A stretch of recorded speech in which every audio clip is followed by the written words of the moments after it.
Here's everything you need to know about the Valeria Games play-to-airdrop campaign.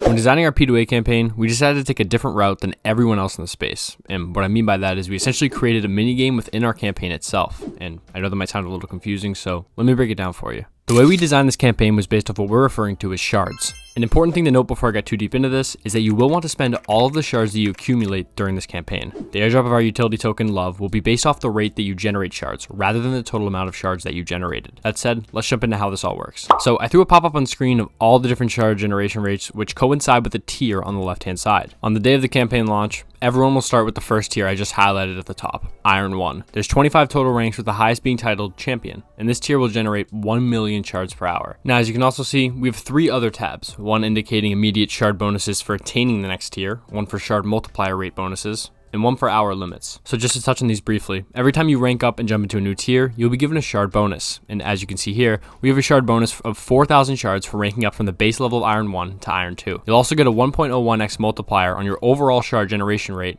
and you'll increase your claimable shard rate from 30 minutes to 1 hour. This means you'll have more time to claim your shards without them being capped out, and this is going to be crucial as you climb the ranks. But how do you even rank up? Well, we created this system consisting of artifacts and emblems, among other things, that will allow you to increase your shard generation rate, and with that, rank up. So let's start with artifacts. Just as a preface, artifacts are only upgradable with shards, and upgrading artifacts will increase your passive shard generation rate. Some artifacts have requirements to unlock them, such as inviting friends or reaching a certain level on a separate artifact. However, a lot of artifacts will be available instantly, and something important to note is that artifacts themselves don't require any in-game activity to upgrade them. If you have the shards available, you can upgrade them however you see fit. But anyways, now that you know what artifacts are, let's talk about emblems. So emblems act similarly to artifacts in that upgrading them will increase your passive shard generation rate, but there are 2 key differences between them. So like I just said,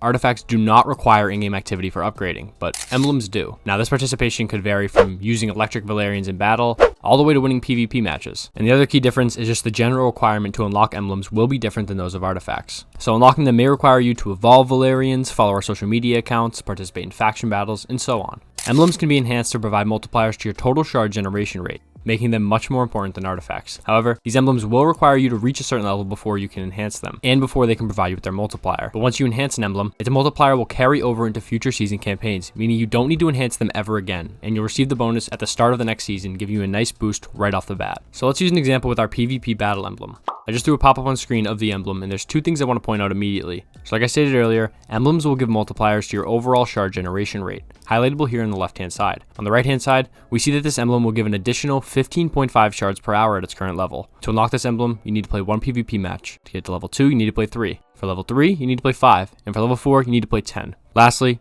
you can see the enhance button also on the left-hand side, but it's locked as this account has not yet played the 10 PvP battles required to enhance it. And that's basically the gist of emblems, but let's just do a small recap of everything we've gone over thus far. You will generate shards based off of your rank and the level of your artifacts and emblems. Artifacts will be upgradable with shards. Emblems will be upgradable with in-game activity, but will not cost you shards to upgrade. Each time you upgrade your artifact or emblem, it will increase your passive shard generation rate. You will receive shard bonuses for reaching new tiers, but not for upgrading artifacts or emblems. You will also receive a new multiplier increase every time you rank up and reach a new tier. And lastly, you will want to spend your shards. The airdrop of Love will be based on your shard generation rate, not the amount of shards that you have. So upgrading these artifacts and emblems is crucial to your progression of the campaign and rising in the ranks. And before I move on, I want to be clear. You will be guided through all of this on the website, and the UX is extremely user-friendly, so do not worry about forgetting any of this or even thinking it's overly complex. Promise you, the website makes everything very easy to understand. When you create an account on the website for the first time, you'll be sent to the shard dashboard that gives you a brief walkthrough of everything. First thing you're going to see is that you've completed the task of creating an account, and you'll be able to claim your first 1,000 shards. With those 1,000 shards, you'll upgrade your first artifact titled Adventurer's Badge, which explains to you how the entire sharding system works,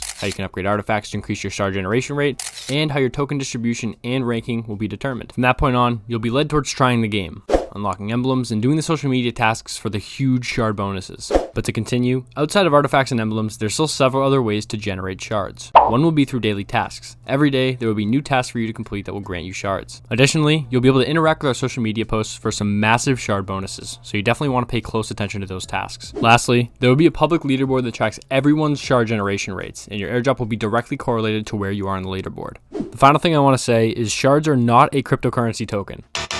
Our current token during this P2A campaign will be Val, and it will be airdropped 1-to-1 for the launch of Love. And we did create a separate video that covers our entire NFT and crypto ecosystem, which was already posted a little while back, so you can check that out when you get the chance. Nonetheless, our shard campaign will be launching sometime in November, and as you can see from these screenshots, I'm happy to say that the UI is completely optimized for both desktop and mobile. We look forward to seeing you on the leaderboard, and best of luck during Season 1.